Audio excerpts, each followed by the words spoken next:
여자분 몇 명이 모여가지고 아주 어려운 동네 교회를 하나 세운 겁니다. 이제 큰 교회를 세운 게 아니고 조그마한 교회, 이제 한 20, 30명 정도 들어갈 수 있는 교회. 그것도 이제 비싼 땅에는 못 세우니까 산에다가 또 세웠습니다.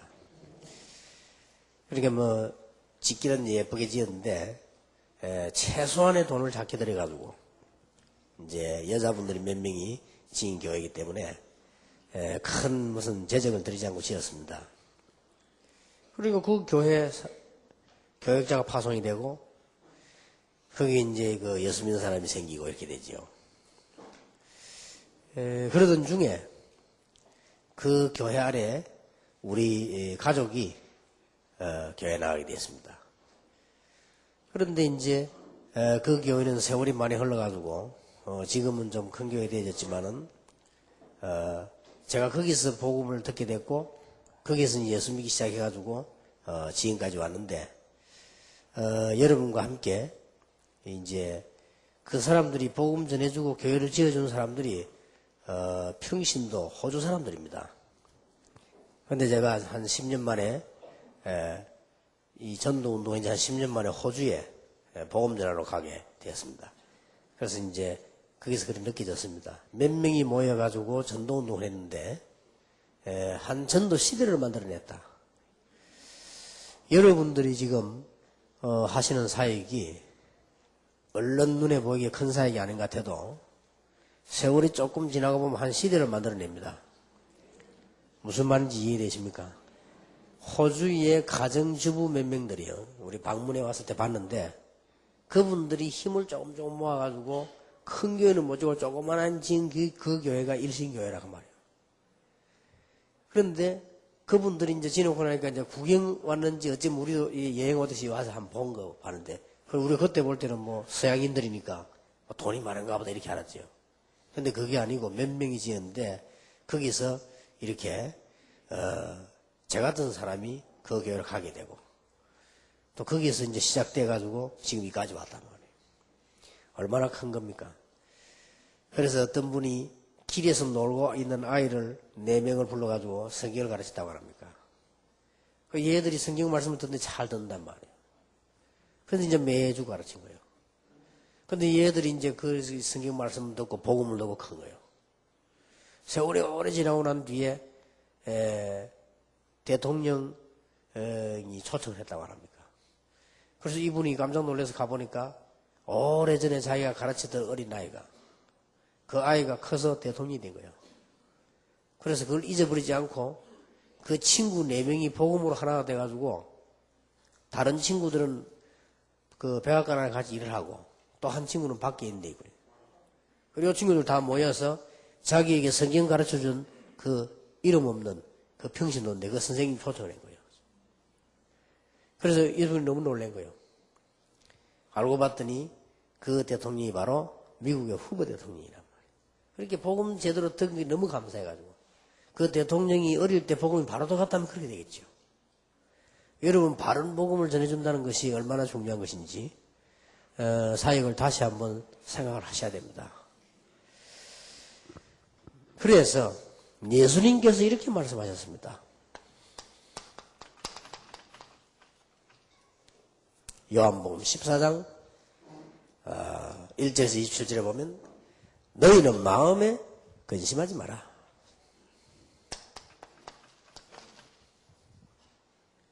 하나님을 믿으니 근심하지 마라.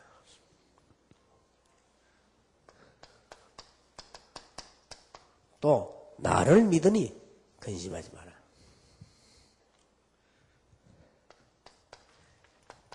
너희를 위하여 처소를 예배하러 간다. 그래서 보좌의 배경이 있으니까 근심하지 마라. 또 내가 가면 이 말은 이제 부활 성천이거든요. 그거 하고 난 뒤에 말세 시대 때는 그냥 두는 것이 아니고 보혜사 성령을 너희에게 보낸다. 그래서 너희와 항상 너희와 함께 너희 안에 계실 것이다. 그리고는 이렇게 말씀하셨습니다. 내가 너희에게 평안을 주노라. 내가 주는 평안은 세상이 주는 것 같지 아니하니라. 세상에 있는 평안하고 같지 않지요? 너희는 마음에 근심도 말고 두려워하지도 말라. 이렇게 말씀하셨습니다. 그러면 앞 시간에 우리는 그렇게도 놀라운 만남 은혜를 받았는데 도대체 그러면 예수 그리스도는 누구십니까? 이 도대체란 말을 붙인 데 이유가 있어요.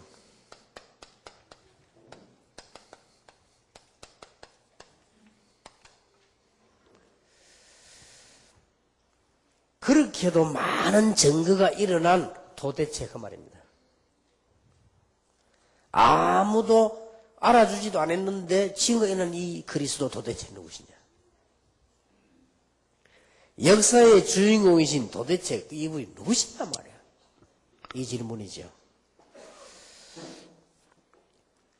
얼마 전에 제가 김중곤 박사님 만나 식사를 하면서 이런 얘기를 했습니다.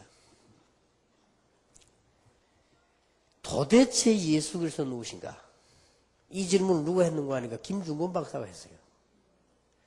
내용은 다릅니다. 내용은 저하고 다른데 김중곤 박사님이 자기 책에 보면요. 도대체 예수 그리스도 누구신가? 이 질문을 했어요. 그래서 내가 그 얘기를 김중곤 박사님 했어요. 김 목사님께서 대학생들을 전도할 때 도대체 예수 그리스도 누구시냐? 그 질문에 제가 그걸 읽고 상당한 마음의 생각을 합니다. 도대체 이 예수 그리스도 누구시냐? 그래서 지금까지 그때 질문하고 답한 것이 지금까지 왔다. 그래서 하나님 은혜 참 감사하고 내가 목사님께 감사한다. 그런 얘기를 했습니다. 도대체 예수 그리스도 누구십니까? 오늘 그 서문의 장관 보면요. 기기를 필요 있고 볼 필요 있습니다. 전 세계에 가장 큰 영향을 입히셨고 누구보다 훌륭한 일을 하신 예수 그리스도 도대체 누구십니까? 역사의 주인공이요. 이 말은 BC, AD, 지금 우리 AD 2005년이죠. BC란 말은 그리스도 이전이란 말이죠. 여기에 역사의 주인공이 되셨고 책 한 권을 남기지 않고 짧은 기간을 살다 가셨는데 그에 대한 책이 가장 많이 기록되었고 이 땅의 모든 임금, 장군을 다 합친 것보다 더 많은 영향을 입히셨던 개인을 변화시켰고 나라를 변화시킨 이분은 도대체 누구십니까? 웰리스라는 분 아시죠? 웰리스라고 하는 사람은 예수 그리스도 믿을 필요 없다 라고 하는 반기독 사상 가지고 책을 쓴 사람이죠. 책을 썼는데 서론을 쓰고 난 뒤에 이제 본론을 들어가려고 합니다. 예수 믿을 필요 없다. 그때 항상 말이 많으니까 믿지 마라. 무신을 주장해고요. 그러고는 본론을 들어가려고 하다가 이 사람에게 큰 변화가 있는 거예요. 글을 못 썼습니다. 못 쓰고 이 사람이 다른 글을 시작했어요.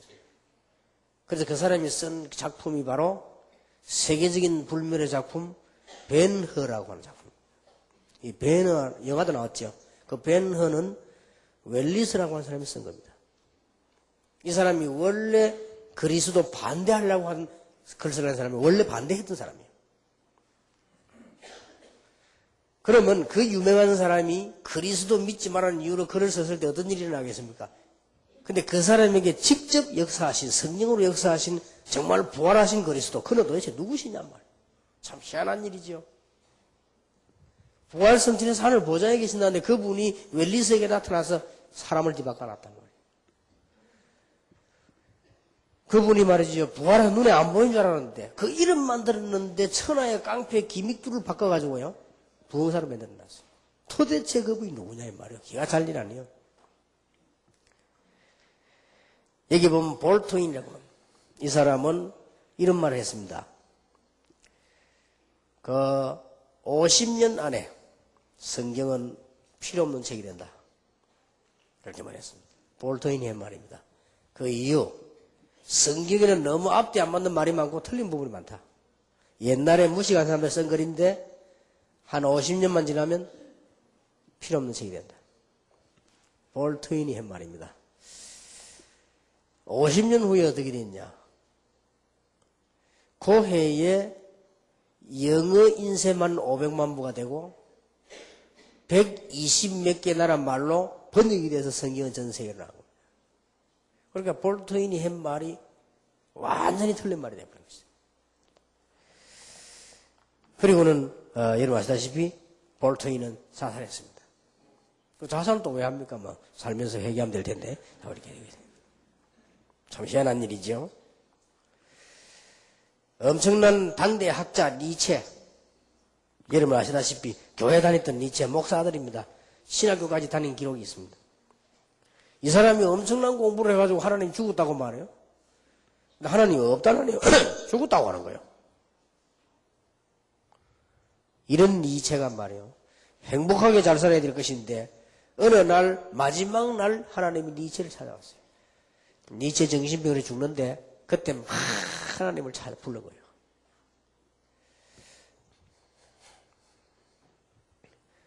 내가 한참 대학 전도하러 가니까요. 동아대학인가 들어가니까 누가 이래서 놨더라고요.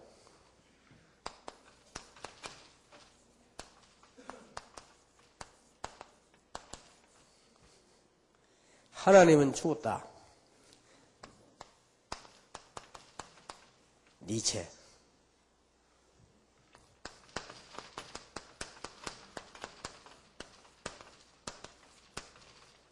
니체는 죽었다.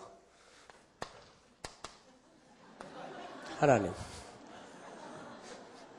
어떻게 맞습니까? 둘 다 맞아요. 그러니까 아마 머리 뛰어난 아마 기독 학생들이 이렇게 붙여놨다. 딱 벽돌에 붙여놨다. 하나님은 죽었다. 니체는 죽었다. 하나님. 내가 보면서 보는 사람마다 기독교에는 다 웃더라고요. 그죠? 어떻게 하나님이 죽을 수 있습니까? 죽는 존재가 아닌데요. 그죠? 도대체 이 예수 그리스도는 누구십니까? 볼 트윈이 없어진다고 하나님의 말씀은 더 많이 살아라고 자기가 자살해버렸어요. 하나님 죽었다고 말하는 니체는 죽어버리고요. 여러분 아시다시피 영국의 유명한 학자 스코트라고 하는 사람이 인생을 많이 살고 성공한 사람인데 나이가 많이 들어가지고 죽게 된 것입니다. 자기 자녀들 쭉 놓고는 이제 마지막 유언을 합니다. 내가 이제 아무래도 하나님의 품을 받아야 될 것 같다. 내가 이제 유언을 하겠다. 책을 가져오너라. 그러니까 아들들이 무슨 책? 갑자기 책 가져오라니까. 그때 스코트가 한 말이 책이 무슨 책이 있겠냐. 지금 내가 죽는데 내가 지금 하늘나라 가는데 영어책이 필요하겠냐 수학책이 필요하겠냐. 책이 하나님 말씀 아니냐. 원래 바이블이라고 하는 말이 비블로스에서 온 말 아닙니까? 비블로스란 말이 책 그런 뜻이거든요. 그리고 그 성경을 나중에 스코트라고 하는 사람이요 이 말씀에 대한 얘기를 하고 죽었다고 합니다. 도대체 이 예수 그리스도는 누구시냐. 도대체 예수는 누구시길래 그를 발견한 자가 그때부터 참 목적과 참 평안과 참 힘을 얻게 되는 것입니다. 더욱 놀랄 일은 인간은 5분 후의 일도 알지 못하는데 예수님에 관해서 수백 년 수천 년 전에 300번 넘어 집중적으로 예언됐다는 사실. 특히 탄생, 유년기, 죽음, 십자가, 부활 전부 예언됐습니다. 이 주님을 모시기만 하면 그 어떤 사람도 변화되고 맙니다. 도대체 그는 누구십니까?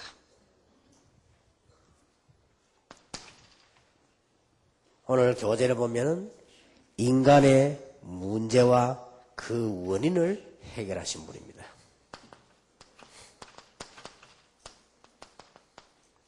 그래서 승리하십니다. 하나님께서 그리스도를 보내신 이유는 인간의 문제와 원인을 해결하시려고. 자, 이 부분은 잘 설명되어야 되겠습니다. 인간의 문제는 뭡니까? 모든 사람이 죄를 범했다. 무슨 죄를 말합니까? 사람들은 죄 이렇게 하면 또 이게 오해합니다. 무슨 죄를 말합니까? 간단하게 말하면 하나님 떠난 죄라고 그러십니다. 모든 사람이 하나님 떠나는 죄를 지고 있어요. 이걸 보고 원죄라고 합니다. 여기에 따라서 자범죄는 올 수밖에 없지요. 창세기 3장 1절 8절에 보니까 마귀의 유혹을 받아 선악과를 따먹고 하나님을 떠나게 된 거예요. 무서운 것은 그냥 집 나간 것이 아니고 창세기 3장 1절에서 8절에 보니까 마귀 유혹을 받고 있는 거예요. 자, 그때부터 요한복음 8장 44절에 예수님이 직접 진단하시기를 인간은 마귀의 손에 사로잡히게 되고 마귀의 자녀가 되어버렸다. 무시무시하지요. 자, 사실이라면 무시무시한 거요. 이게 사실이 아니면 어떻게 됩니까? 뭐 사실이 아니면 그냥 옛날 얘기라고 생각하면 되는데 이게 사실이라면 보통 문제가 아니에요. 이게 사실이라면 지금 구원 못 받은 모든 사람들이 마귀 자녀거든요. 그리고 요한복음 8장 44절 보니까 거짓말의 압이 자꾸 인간을 속이는 거죠. 이래서 로마서 6장 23절에 보면 죄 때문에 결국은 로마서 3장 23절에 시작된 이 죄는 결국은 사망에 이르게 한다. 자, 여러분 이 네 가지 설명을 잘 해주셔야 됩니다. 인간의 문제와 원인은 어떻게 왔는고 하니까 하나님을 떠나는 죄, 원죄에서 왔다 이 말이에요. 도대체 그 죄는 무슨 죄냐? 하나님 떠나버려. 하나님 안 믿는 거예요. 그게 가장 큰 죄예요. 그런데 그냥 죄를 지은 것이 아니고 마귀 유혹을 받아가지고 하나님 떠나버린 것입니다. 이러니 마귀 손아귀에 딱 잡혀버린 것입니다. 이때부터 마귀의 많은 테두리 권세 아래 놓이게 되어버립니다. 그래서 결국은 사망 가운데 빠지게 됐습니다. 이게 인간의 근본 문제입니다. 누가 뭐래도 이 문제를 해결하지 못하면 행복해지지 않지요. 자, 그래서 하나님께서 이 문제를 해결하시려고 처음부터 복음을 주셨는데 이 문제 인간이 빠져 죽지 말라고 처음부터 사랑의 하나님께서는 그리스도를 보내시겠다 했어요. 메시아를 보내겠다. 왜 그렇습니까? 아무리 공부 잘해도 이 문제만은 해결할 수 없고 아무리 선행해도 이 문제는 해결할 수 없고 아무리 여러분 착해도 이 문제는 해결할 수 없고 여러분이 아무리 공을 쌓아도 이 문제 해결할 수 없다. 그래서 종교인들은 바보들이요. 종교를 가지고는 이 문제 해결할 수 없다. 그래서 세계에서 제일 지혜 있는 것처럼 보이지만은 제일 바보가 바리새인이요. 어떤 선행도 좋은 거지만 이 문제만은 해결할 수가 없다. 이게 인간의 문제입니다. 이게 바로 전달되어야 돼요. 아무리 돈을 벌어놨는데도 이게 들어오면 소용이 없는 거예요. 아무리 지위가 올라가고 성공했는데도 이 문제만 들어오면 소용이 없는데 이 문제만 해결돼 버리면 그게 전부 축복으로 바뀌는 것이다. 얼마나 감사한 일입니까? 여러분 자세히 보세요. 조금 사명자 여러분이 안타깝게 생각해야 될 것은요. 이거는 비난이 아니고 조금 안타깝게 생각해야 될 것은 지금 한국 세계교회가 전부 절대 이 이야기 안 하고요. 자꾸 이 얘기만 합니다. 뭐 윤리 같은 거죠. 그리고 자꾸 뭐 이렇게 질서 같은 거예요. 그 다음에 무슨 뭐 이렇게 구제 같은 거예요. 여러분 꼭 가르쳐줘야 됩니다. 이것은 눈에 안 보이게 상식적으로 하는 거, 왼손이 하는 거 오른손이 모르도록 하는 일, 이거는 그만큼 같이 있기도 하고 없기도 해요. 아무리 구제를 해도 사단의 손에서는 못 빠져나와요. 이거는 모르는데 어떻게 됩니까? 그래서 문제가 많습니다. 여러분 이해됩니까? 이거를 세가족에게 반드시 알려줘야 돼요. 마귀의 운명 아래 놓였는데요. 어떻게 됩니까? 그래서 불신앙 6가지가 온단 말이에요. 못 빠져나오는 거요. 그런데 그거는 얘기하지 않고 자꾸 딴 거 얘기합니다. 윤리 얘기하고 구제 얘기하고. 그거는 눈에 안 보이게 해야 되는 당연한 일이요. 그리고 이런 걸 해도 잊어먹어야 돼요. 한 줄도 몰라야 돼요. 그만큼 가치 있는 거고 없는 거요.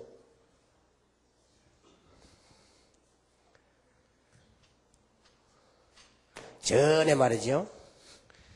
죽었던 교황이 그 요한 바로 2세에서 한국 왔지 않습니까? 해운대 와서요. 해운대 그분이 왔는데 놀랄 일이야. 사람들이 얼마나 모여있는데 말이죠. 그래서 거기서 뭐 했는고 하니까요. 이분이 나타나니까 천주교 다 모이는데 103명. 그때 옛날에 핍박받았다는 사람들 103명 복자호를 줬어요. 그래서 그런 거 가만 보니까요. 참 사람들은 저런 데 참 잘 속지. 우리는 그런 거 받으려면 얼마든지 받죠. 그런 건 아무 가치가 없습니다. 복자호다 뭐다 이런 게 아무 상관이 없어요. 참 절묘하지. 이 사단이요. 전부 종교를 이용해서 사람들을 모르게 만드는 겁니다. 그래서 이게 목사님들이 정말 전 세계 선교사님들이 이 눈을 번쩍 떠버리면요. 끝납니다. 자꾸 속고 있는 거예요. 어떻게 보면 당장 윤리를 행하고 구제 이런 걸 크게 막 신문에 막 보도하고 하면요. 굉장해집니다. 이게 틀리다는 말이 아닙니다. 결국 인간은 이 문제에서 못 빠져나오기 때문에 이걸 해도 소용이 없고 안 해도 소용이 없어요. 이거 하는 거는 사회에 필요한 거지만은 결국 인간 문제를 해결할 수 없다. 또 정확하게 말하면 이런 정도 같으면은 예수님이 십자가 질 필요 없죠. 그래서 이런 정도 같으면 모든 종교를 갖잖아요. 그 말이 맞잖아요. 이런 정도 같으면 굳이 교회 갈 필요 없죠. 가까운 절에도 가고. 그렇게 수녀들은 그 휴가 갈 때 절에 간다고 안 합니까? 물어보세요. 다 같은 거예요, 자기들에게는. 당연한 얘기. 종교는 다 같아요. 종교는 다 좋은 거, 다 같은 거. 복음은 다릅니다. 분명히 얘기해 줘야 됩니다. 모든 종교는 좋은 것이다. 그러나 복음은 아니다. 모든 위인들, 성인들은 훌륭한 분들이다. 존경해 마땅할 분들이지만은 그리스도는 아니다. 분명히 해야 됩니다.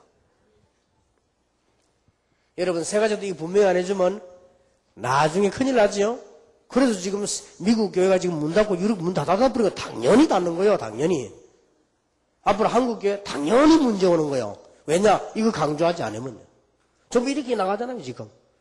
이런 중에 세 가족이 다 왔단 말이에요.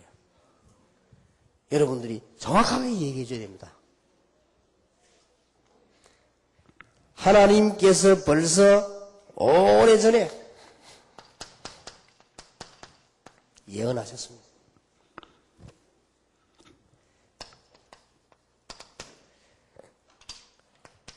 분명히 말씀했지요. 여자의 후손이 와서 뱀의 머리를 상하게 하겠다. 분명히 그랬고요.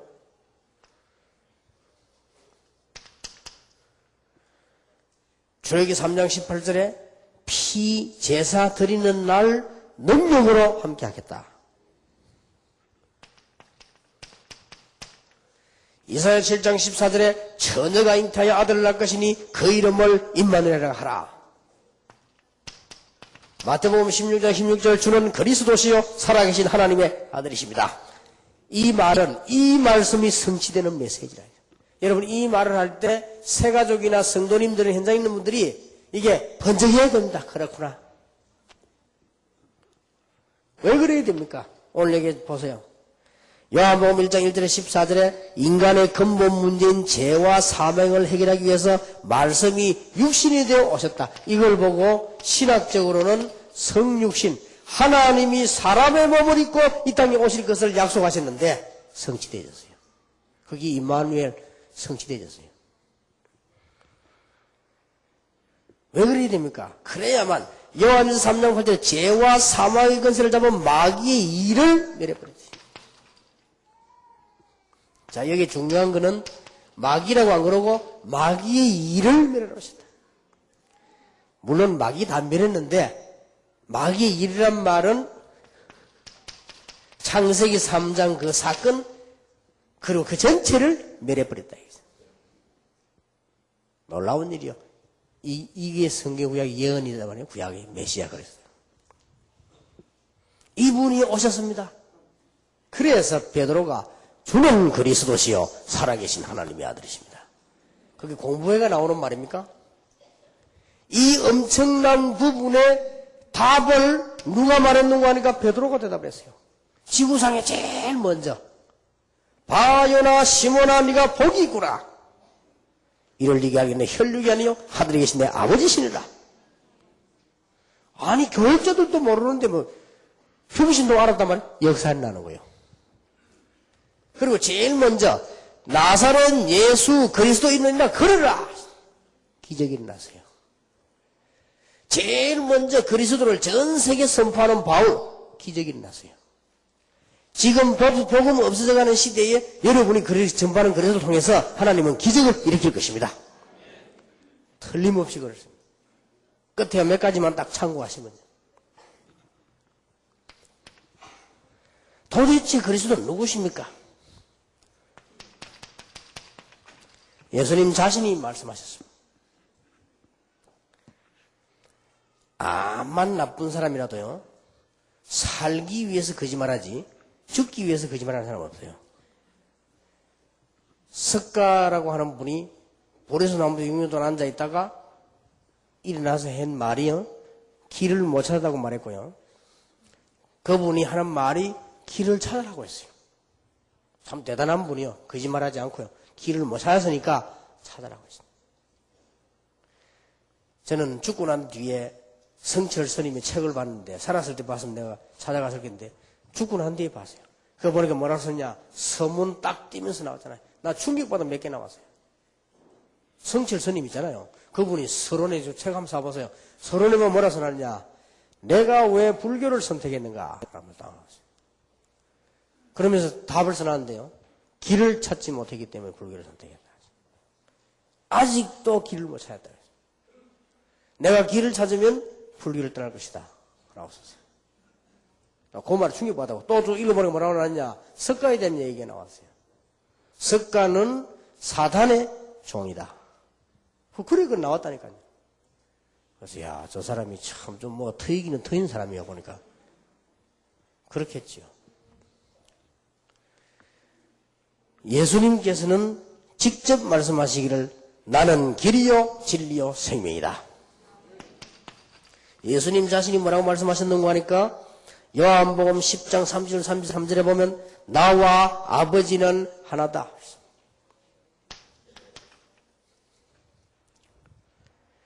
요한복음 14장 7절에서 9절을 보니까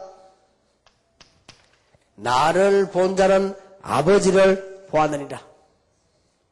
그러니까 하나라고 말이에요. 마태복음 28장 18절에 하늘과 땅의 모든 권세를 내게 주셨다. 여기서 우리가 뭐가 나옵니까? 이제 정말 이해되는 삼위일체. 하나님의 여호와께서는 말씀하셨고 그리스도께서 성취시켰고 성령께서 지금 완성시켜 나가신다. 그래서 이 하나님이요 같은 하나님이시다. 예수님이 직접 말씀하셨는데 예수님을 만난 사람들이 어떻게 고백을 했습니까? 많이 있습니다만은 예수님을 만난 사람들이 베드로가 고백하기를 주는 그리스도시요 살아계신 하나님의 아들이십니다. 위대한 고백을 했지요. 절대로 망할 수 없습니다. 너는 베드로라 반석 위에 내 교회를 세울 것이고 음부의 권세 너를 이기지 못할 것이며 내가 네게 천국 열쇠를 주노라. 예수님을 만난 도마는 이렇게 고백했습니다. 나의 주요 나의 하나님이십니다.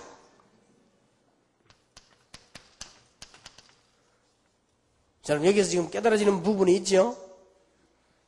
여기서 지금 뭐가 나오는 거 아니고 뭐가 전달되어져야 되는 거 아니까요. 그렇게도 잘 가르치고 그렇게도 바르게 살고 있는 여호와의 증인이 예수님은 하나님 아니다. 무슨 말인가 알겠습니까? 무슨 싸움인가 알겠습니까? 영화를 퍼져 떼야 됩니다. 그렇게도 잘 믿었던 바리새인들과 초대교회 내용이 뭐가 다른 거, 싸움이 뭔가 하니까 초대교회는 하나님이신 그리스도가 오셨다. 그리고 바리새인들은 예수는 그리스도도 아니고 하나님 아니다. 그냥 성경 가르치는 선지자다. 만일 우리가 실수했다면 그 죄값을, 그 피값을 후손에게 돌리라. 이 정도 나왔습니다. 무슨 말인가 알겠습니까? 이래가지고 이스라엘 민족이 완전히 망해버린 거예요. 지금도 똑같습니다. 여러분이 어떻게 잘 가르치냐 중요한 게 아니고 여러분 영 가운데 영혼 속에 지금 뭐가 흐르냐가 중요합니다. 거기다 여러분 교회 역사에 나고 안 나고 한단 말이에요. 여기서 흑암설이 꺾이고 안 꺾이고 하는 거예요. 성부, 성자, 성령이 하나님인데 어째서 그렇습니까? 하나님이 사람의 몸을 입어서 이 땅에 오셨으니까 같은 하나님이다 그 말이에요. 그런데 지금까지 주장은 예수가 하나님 아니다. 그 싸움입니다. 그리고 지금 보세요. 영적으로 눈을 딱 뜨고 보세요. 마음의 떡에 모슬림이 뭡니까? 그리스도는 선지자지 하나님 아니다. 그겁니다. 우리는 예수는 그리스도다. 그 증거를 통해서 놀라운 일이 일어난 거예요. 천주교는 뭡니까? 그리스도를 자꾸 약화시키는 거고요. 우리는 그리스도를 자꾸 높이려고 하는 겁니다. 다릅니다. 영적 싸움이. 왜냐? 흑암 권세 해결이 하나밖에 없기 때문에 마귀는 이걸 부인하게 만드는 것입니다. 여러분을 실패시키는 길은 하나밖에 없기 때문에 그것을 자꾸 이걸 모르게 만드는 것이다. 나는 여러분에게 약속할 수 있습니다. 이 언약을 붙잡은 사람은 절대로 이 땅에서도 승리, 내세에도 승리, 완전 과거에 전부 승리로 바뀐다. 아무것도 염려할 거 없어요. 바울은 부활하신 주님을 만나고 난 뒤에 자기 인생이 바뀌었습니다. 사도행전 9장 1절에서 15절에 바울이 부활하신 그리스도를 만난 것입니다. 싹 바뀌어버린 인생이에요. 그래서 세계를 살리게 되었습니다. 심지어 십자가에 못 박은 원수들까지도 마지막에 저 광경을 보고 마태복음 27장 54절에 이는 진실로 하나님의 아들이구나. 원수들도 그렇게 말했다니까요. 원수들도 눈을 바로 뜬 사람을 보고 진실로 하나님의 아들이구나. 어째서 이 싸움이 중요합니까? 이 문제 해결하려면 하나님이라 해야 되고 하나님의 아들이라 해야 되고 사람의 몸을 입어야만 돼요. 그런데 이 흑암 세력과 불신앙과 사단은 이걸 자꾸 막는 거예요. 오늘 여러분이 이 언약만 회복해버리면 도대체 예수 그리스도는 누구신가? 그는 사람의 몸을 입고 오신 하나님의 아들이시여 하나님이시다. 이런 결론이 나와요. 어떻게 만날 수 있어요? 여러분 이 부분이 잘 전달되어야 됩니다. 그래서 한마디 더 이제 얘기를 해야 되겠습니다만은 요 밑에 거 보고요. 요한복음 1장 12절에 영접하는 자 곧 그 이름을 믿는 자들에게는 하나님의 자녀가 되는 권세를 주셨으니. 요한계시록 3장 20절에 마음에 모셔 주어 모시면 되는 것이고요. 요한복음 2장 5절에서 11절에 주인으로 모시게 되는 것입니다. 이렇게 될 때 이제는 역사가 시작되는 겁니다. 자, 여러분 눈을 한번 잘 뜨시고 보세요. 인간의 문제가 정말로 이게 맞다면, 자, 몇 가지 지금 결론 나옵니다. 잘 보세요. 인간의 문제가 이게 정말로 맞다면,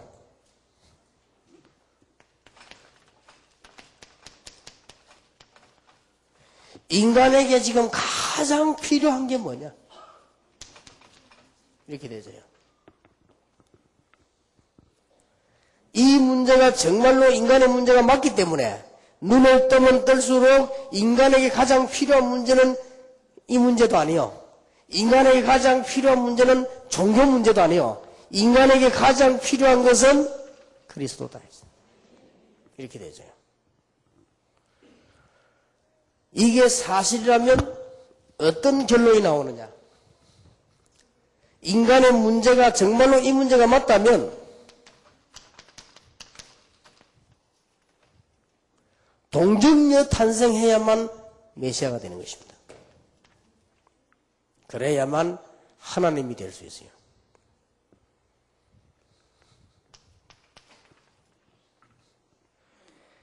인간의 문제를 정말로 해결하려고 하면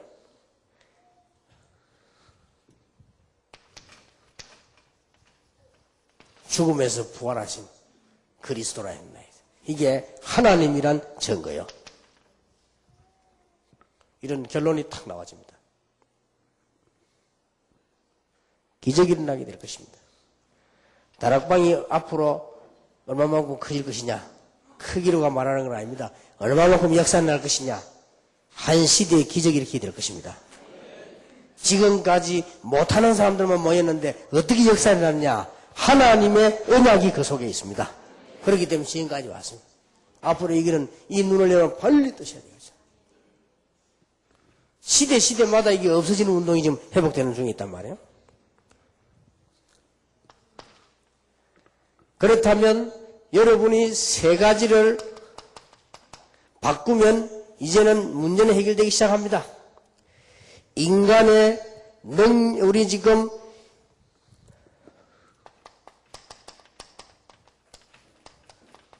세상의 눈으로 보는 게 아닙니다. 세상을 참고하고 있지 세상의 눈으로 보면은 절대로 해석할 수 없습니다. 그래서 오늘 당장 버려야 될 것이 뭐냐? 인본주의입니다. 우리가 깨달는 것은 인본학이지 인본주의는 아닙니다. 그 다음에 사람의 방법 가지고는 되지 않습니다.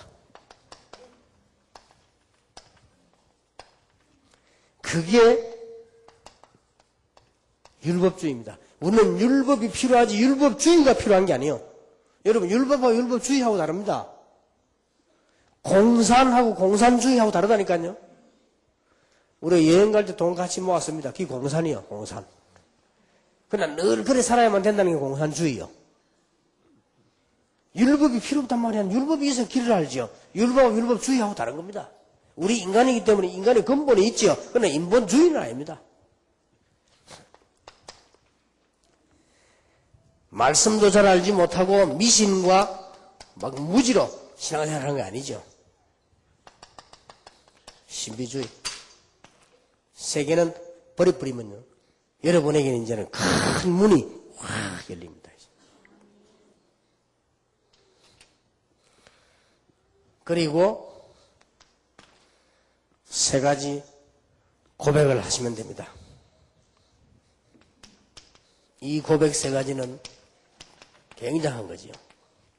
마태복음 16장 13절 20절 다 끝났고 여러분들은 미래까지 다 끝났습니다. 주는 그리스도시요 살아계신 하나님의 아들이십니다. 창세기 3장 15절의 주인공이시요 살아계신 하나님의 아들이십니다. 애굽에 기적이 일어난 피언약의 주인공이시요 살아계신 하나님의 아들이십니다. 포로 해방과 렘넌트의 주인공이신 그분이시요 살아계신 하나님의 아들이십니다. 이 고백이요. 두 번째 고백입니다. 마태복음 17장 1절에서 9절입니다. 이제는 모세도 사라지고 엘리야도 사라지고 그리스도만 남았다. 여러분 이제 더 이상 고생해야 되는 그런 율법주의도 필요 없게 되고요. 여러분 이제 더 이상 고생해야 되는 그러면 금욕주의, 신비주의도 필요 없게 되고요. 이제는 오직 복음으로 하나님의 자녀로 바뀌게 됐다. 마태복음 28장 1절에서 20절입니다. 예수께서 그리스도라는 증거로 부활하셨습니다. 그래서 우리에게 세 가지를 가지고 함께 하시겠다고 했죠. 하늘의 권세를 가지고 너와 함께 하겠다. 땅의 권세를 가지고 너와 함께 하겠다. 성삼위 하나님의 놀라운 권세를 가지고 우리와 함께 하겠다. 완벽하지요. 지금 이 시간도 눈에 안 보이게 성령은 여러분과 함께 완벽하게 역사하실 것입니다. 틀림없습니다. 그래 걱정할 것도 없어요. 그래서 이 답이 나온 사람은 이제부터 조금만 기도해 나가면 응답받습니다. 몇 가지를 참고해야 됩니다. 뭘 참고해야 되는 거 하니까 이제부터는 말씀을 바로 딱 이제 말씀 바로 보는 눈이 열렸죠. 이 말씀 바로 보는 눈이 하나님 바라보는 눈이요. 지금부터 우리는 어떻게 해야 되는 거 하니까 이제는 제대로 문제 해결을 받았습니다. 길이 열려졌습니다. 그 길이 예수 그리스도입니다. 이제 세 가지의 신앙생활을 하는 겁니다. 지금부터 신앙생활 어떻게 하면 되느냐? 성령이 여러분 안에 내주하고 계시기 때문에 늘 확신 가지고 있어야 돼요. 감사해야 돼요. 절대로 망할 수 없다. 다른 사람들은 몰라서 하는 소리입니다. 여러분이 조금 안 되는 이유는 아직도 신비주의, 율법주의, 인본주의에 걸려가지고 조금 고생해서 그렇지 저것만 내버려버리면 바로 문 열린다. 그래서 어떤 학생이 이 성부, 성자, 성령입니다. 성부, 성자, 성령 이름으로 세례를 주라 했어요. 그렇다면 성부 하나님은 말씀으로 우리에게 하셨다. 보이지 않게. 우리에게 길을 여신 분이 예수 그리스도입니다. 그러면 신앙생활 어떻게 합니까? 성령. 성령이 여러분 안에 계시기 때문에 절대로 흔들릴 필요 없다. 위로가 아닙니다. 굉장한 사실이요. 요한복음 14장 16절 17절. 흔들리면 약간 손해보지 망하지는 않습니다. 확신. 자, 두 번째입니다. 이제 여러분이 기도하고 늘 판단하고 하는 것은 기준이 뭐냐? 성령의 인도 받으면 돼요. 우리가 왜 말씀 받냐? 성령의 인도. 어떨 때는 왜 내 체질 내를 바꾸느냐? 성령의 인도. 그러면요, 정확한 응답이 옵니다. 정확한 미래가 나오죠. 성령의 인도. 지금부터 성령의 인도 조금만 묵상하고 기도하시면 성령의 인도 받습니다. 오늘 우리 오전 끝 시간에 부탁합니다. 많은 주의 종들은 아무것도 걱정하지 마시고 교회를 내 마음대로 하지 마시고 이제는 성령의 인도 받으면 미래가 차차 열립니다. 아무 걱정할 거 없어요. 우리 인생에도 조금만 성령의 인도 받으면 미래 문들이 다 열립니다. 제가 알기로는 조금만 정시기도 해도 인도 다 받습니다. 그 다음에 세 개 꼭 기억해야 됩니다. 성령의 내주, 인도, 충만. 역사는 이 전체를 보고 역사라고 그래요. 성령의 역사. 충만은 뭐냐? 이때부터 능력 생기라는 것이다. 오늘 혹시 문제 있는 분들 생각날 때마다 성령의 충만함을 주옵소서. 해결된 줄 믿으시기 바랍니다.